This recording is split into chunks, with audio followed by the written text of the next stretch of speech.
Here we are going to show you how to install a shower enclosure with a door and wall.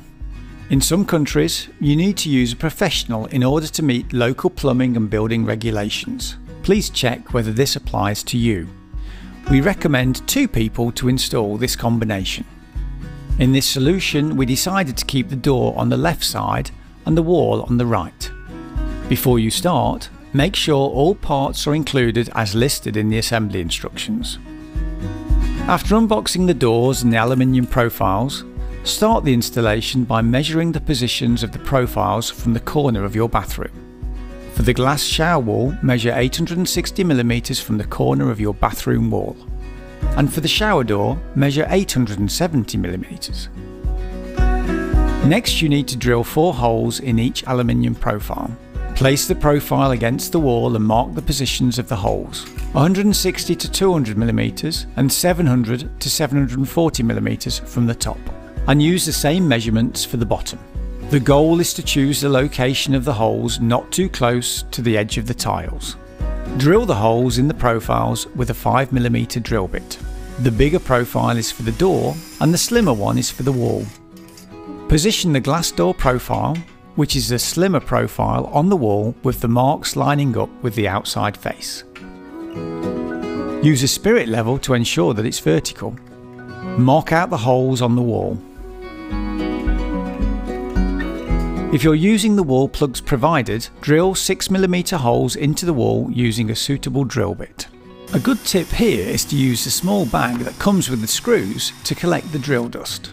Fill the holes with bathroom approved silicone. Fit the plugs. And fill the plugs with silicone. Repeat with the door profile. Add silicone to the wall and fit each profile.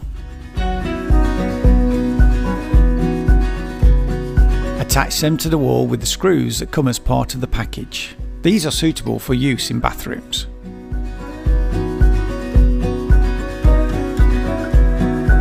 Now it's time to prepare the shower wall and door for installation. These are made from aluminium and 6mm thick tempered safety glass that is durable and impact resistant.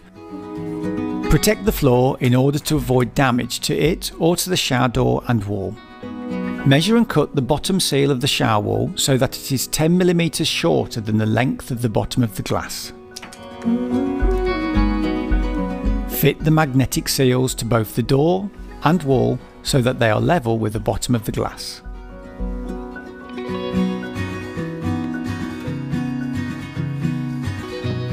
Measure, cut and fit the bottom seal for the shower door, ensuring that the correct end of the seal is cut.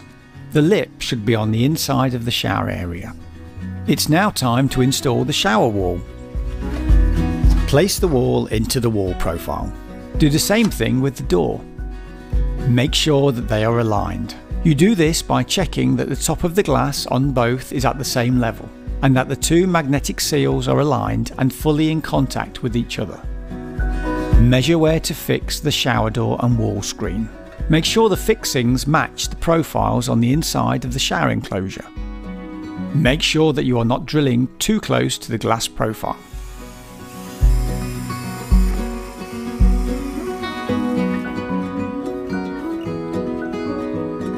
Add silicone to the plastic caps and cover the screws.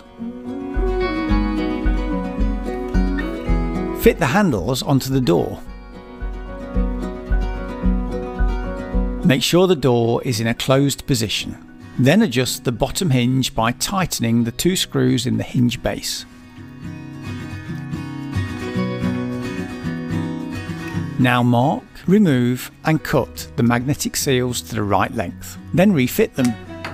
Fit the bracing bar to the shower wall. It can be mounted from the wall or the ceiling. In this case, we mount the bracing bar from the wall. First, you measure the distance between the glass shower wall and the opposite bathroom wall. This measurement can vary depending on your wall. In this case, we get 84cm. After measuring the rod to 84cm, we need to take away 4cm from the total measurement of the rod. In this case, 80cm. Cut the bar. Assemble the fitting for the rod according to the assembly instruction, and then mount the rod to the glass wall and wall. Make sure the rod is level all the way across and then mark where you are drilling. If you're using the wall plugs provided, drill 6mm holes into the wall using a suitable drill bit. Screw in the rod holder. Once this is complete, insert the rod and attach it to the shower wall. Ensure the door is in closed position and make sure the magnetic seals are lined up before tightening. Use the Allen key provided to tighten the screws which secure stability of the shower wall. Finally, add the end cap. Place the floor trim in the door opening. To do this, you need to line up the small notch in the hinge end with the base screw. Leave approximately 1mm gap between the ends and the wall profile. With the aluminium profile parallel to the front edge of the tray, fit the end cap. Leave approximately 1mm gap between the cap and the wall base seal. Apply silicone to all parts of floor trim and wipe any excess silicone. The reason for installing the floor trim is to stop excess water from escaping from the shower. Finally, apply silicone around the outside of the enclosure in order to seal it. Do not seal the inside of the enclosure. You need to wait 24 hours before opening the door and using your new IKEA shower enclosure. In some countries, additional steps may be required in order to meet local building regulations. Check whether this applies to you.